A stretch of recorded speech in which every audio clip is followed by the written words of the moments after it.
Odisha pharmacy अधिकारी सेवा संघर रौप्य जयंती सम्मेलन और कार्यकर्ता निर्वाचन चलित वर्ष मे मास 30 और 31 तारीख भुवनेश्वर ठारे अनुष्ठित हो जाइछि। एही अवसर में 2025 और 27 नूतन कर्मकर्ता निर्वाचित होइथिले। निर्वाचित कर्मकर्ता माने श्रीमती शुभलक्ष्मी स्वाई, सभापति पी भवानीशंकर पात्र, उपसभापति क्षितिश चंद्र पट्टनायक, संपादक सुधांशु शेखर बारिक, युग्म संपादक कुमारी स्वर्णलता राउत, युग्म संपादक सुधीर कुमार नायक, कोषाध्यक्ष ललित मोहन बिशोई, सांगठनिक संपादक लोकनाथ सुन्ना, सांगठनिक संपादक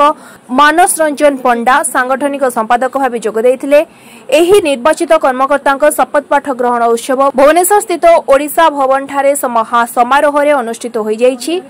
पूर्वतन बीजेपी राज्य सभापति समीर महांती करकमल शुभ उद्घाटन होइथिबा एही समारोह रे श्रीयुक्त समीर महांती, सभापति ओडिशा ओलंपिक एसोसिएशन मुख्य अतिथि श्रीयुक्त कालंदी सामल, स्वतंत्र निर्देशक एनएसआईसी मुख्य वक्ता, सम्मानित अतिथिवृंद मनोरंजन ध्यान सामंतरा, मान्यवर विधायक टिकिटी डॉक्टर अमरेंद्रनाथ महांती, मान्यवर निर्देशक स्वास्थ्य सेवा पंचानन नायक, सुनामधन्य गीतकार अजित दास सदस्य संकल्प पत्र कमिटी प्रमुख जोग देइथिले। ओडिशा कार्यरत समस्त फार्मासी अधिकारी स्वास्थ्य सेवा क्षेत्र में योगदान और प्रमुख भूमिकार भूयसी प्रशंसा करथिले। तसहित ओडिशा आयुष्मान भारत योजना और निरमाय योजना भली लोकाभिमुखी योजनार सफल रूपायन रे फार्मासी अधिकारी मानकर भूमिका अत्यंत गुरुत्वपूर्ण बोली वर्णना करथिले। एथिसह श्री महांती नवनिर्वाचित कर्मकर्ता शुभेच्छा अभिनंदन ज्ञापन करथिले। ए समारोह माध्यम रे संघर स्वतंत्र कार्यकर्तागण निम्नलिखित संघर दीर्घ दिनर न्याय्य दाबी गुड़िक पूरण दिगरे माननीय स्वास्थ्य मंत्री को अवगत कराइबा गणमाध्यम प्रतिनिधि मानक माध्यम रे समस्त न्याय्य दाबी गुड़िक सरकार निकट में दृढ़ भाव में उपस्थापन करथिले। सर्वशेष धन्यवाद प्रस्ताव दिया जाय कार्यक्रम को समापन करा जायतला।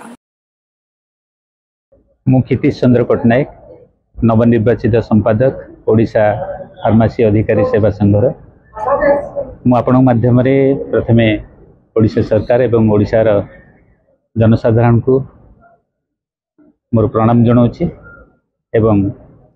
आपण माध्यम सूचय देवाक चाहूँगी आमर जो फार्मासी अधिकारी सेवा संघ एवं प्रत्येकटी फार्मासी अधिकारी वृंद जी ग्रामांचल आरंभ कर राजधानी पर्यंत पल्ली पुरी पर्यंत समस्ते गोटे श्रृंखलित एवं दायित्वबोध उत्तरदायित्व एवं कर्तव्य प्रणायत सहित कर्म करुचंती एवं जनसाधारण पाखे आदृत होती। विगत 70 वर्ष है प्राक स्वाधीनता ठू आरंभ कर वर्तमान पर्यंत से माने जनसाधारण पाखे आदृत हो पारिचंती एवं सरकार पाखे आम सरकार किसी अणदेखा उपेक्षित कर किसी दाबी भी अच्छी सब बेले जन आसुचु किंतु आम जो जनसाधारण पाखे आदृत होचु खुशी सहित आम जॉब को आम कर्तव्य को आम दायित्वर सहित संपादन करुचु एवं सरकार जो स्वास्थ्य सेवा अच्छी आमर दीर्घ दिन न्याय्य दाबी गुड़िक सरकार पाखे बारंबार आम उपस्थापन करूँ। यथा आमर प्रथम डिमांड था जे आमर मूल दरमा 9300 रु 4200 करने एवं आमर कैडर इम्प्लीमेंटेशन टा निहाती हो एवं आमर संघ पे निहाती गोटे कार्यालय गोटे बासगृह जोगाई दि जाऊ एवं आमर मुख्य दाबी सहित यहाँ भी रोचे जे आमर मिनिमम क्वालिफिकेशन बी फार्मा करा जाऊ एवं ता सहित जो कोई सरकार जो कौन फ्लैगशिप प्रोग्राम अच्छे जमी ई निरामय देखो हॉस्पिटल केवल डॉक्टर ही मुख्य कहने कारण तार मुख्य औषध जो जाए रोगी से प्रथम औषध ही डिमांड करें से औषध को ठीक भाव में आम लोक पाखे ठीक एवेलेबल करमको मैन पावर रिसोर्स सबुथ आवश्यकता है जोटा कि आम सरकार को अनुरोध करूँ प्रोग्राम सहित ये सब जिन दृष्टि देले लोक आक्रोश आम उपर रहा जनसाधारण मैंने निहाती उपकृत हे। आम आमर मन प्राण सब देकर ग्रामांचल आरंभ कर सहर पर्यंत आमर हॉस्पिटल मुख्य भूमिका निभाऊ था से प्रति सरकार टिके दृष्टि दिंतु जे आमर केवल दायित्व देले हेनी दायित्व सहित आम पेट पाटना कथा बुझाई सरकार का दायित्व। फार्मासी ऑफिसर सर्विस एसोसिएशन नवनिर्वाचित सभापति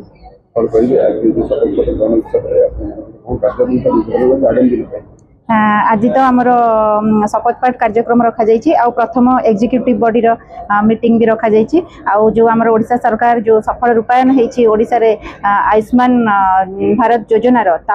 को आम माननीय स्वास्थ्य मंत्री को आज आम सभा को आमंत्रण करूँ से माननीय स्वास्थ्य मंत्री पाखे कृतज्ञता ज्ञापन करूँ आज आम से सफल रूपायन आयुष्मान भारत